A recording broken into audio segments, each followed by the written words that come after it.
Jumpa lagi dengan saya Yeni Indra di Gospel Truth Cakes dengan renungan yang berjudul Berikanlah kepadaku pegunungan itu. Dulu ketika Kaleb masih muda, ia ditugaskan sebagai salah satu dari 12 pengintai yang mengintai tanah perjanjian. Bersama Yosua dan 10 orang lainnya, mereka menelusuri negeri yang dijanjikan Tuhan kepada umat Israel, negeri yang subur, penuh hasil dan berlimpah susu dan madunya.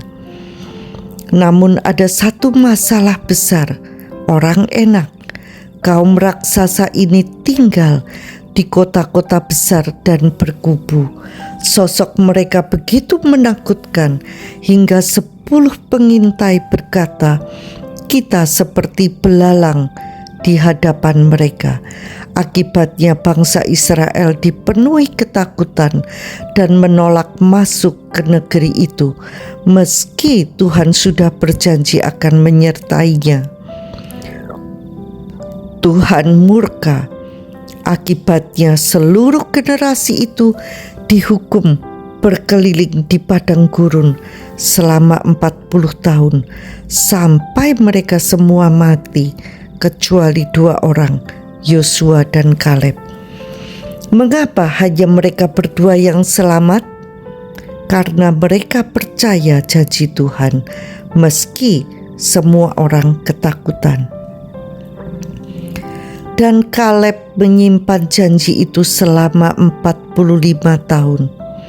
Ketika akhirnya umat Israel masuk tanah perjanjian, Kaleb datang kepada Yosua dan berkata, "Pada waktu itu Musa bersumpah, sesungguhnya tanah yang diinjak oleh kakimu itu akan menjadi milik pusakamu. Oleh sebab itu berikanlah kepadaku pegunungan yang dijanjikan Tuhan pada waktu itu. Sebab di sana ada orang Enak dengan kota-kota yang besar dan berkubu." Yosua 14 ayat 9 dan 12. Perhatikan baik-baik. Kaleb tidak menghindari tempat yang sulit. Justru ia meminta tanah yang paling menakutkan, tanah orang Enak yang ditakuti semua orang. Yang lain gentar, Kaleb bergairah menaklukkannya. Di usia 85 tahun, ia berkata, "Berikan kepadaku pegunungan itu." Ia tidak minta tanah datar untuk pensiun, tidak cari tempat tenang di pinggir danau untuk bersantai ria. Ia minta tanah penuh raksasa. Tanah itu dulu menakuti orang, tapi aku percaya janji Tuhan dan aku siap berperang untuknya hari ini. Wow, ini baru iman. Iman yang tidak meluntur karena usia, iman yang tidak luntur oleh penundaan, iman yang semakin matang, semakin menyala. Kaleb berkata, "Mungkin Tuhan menyertai aku sehingga aku menghalau mereka seperti yang difirmankan Tuhan." Yosua 14 ayat 12b. Dia tahu bukan kekuatannya yang menjadi andalan, tetapi penyertaan Tuhan, dan Tuhan setia. Yosua memberkati Kaleb dan memberi Hebron sebagai milik pusaka. Alkitab menutup kisah ini dengan satu kalimat penting, karena ia mengikuti Tuhan Allah Israel dengan sepenuh hati. Yosua 14 ayat 14. Itulah rahasianya. Kaleb tidak terkenal karena otot, strategi, atau umur panjang. Dia dikenang karena cara hidupnya yang setia kepada Tuhan dengan sepenuh hati.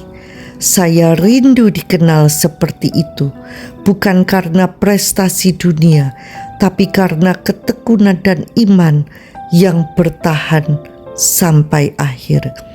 Bagaimana dengan Anda? Mungkin ada janji Tuhan yang sudah lama kita nantikan. Mungkin kita merasa sudah terlalu tua, terlalu lelah, terlalu banyak tantangan. Tetapi ingat Kaleb, yang lain takut pada raksasa, dia justru berkata, "Aku mau tanah itu."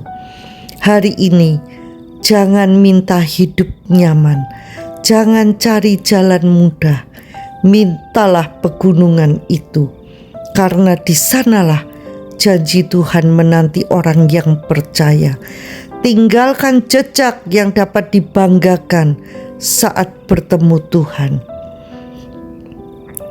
Selama kita masih hidup, belum terlambat, karena Tuhan kita yang memberi janji juga setia menggenapinya.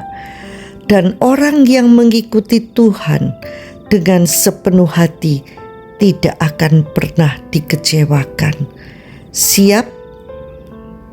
You are never too old to set another goal or to dream a new dream. Quote dari C.S. Lewis. Engkau tidak pernah terlalu tua untuk menetapkan tujuan baru atau bermimpi memiliki mimpi yang baru. Quote dari C.S. Lewis. Siap praktek? Sampai jumpa di episode berikutnya bersama Yeni Indra di Gospel Truth Cakes. Tuhan Yesus memberkati.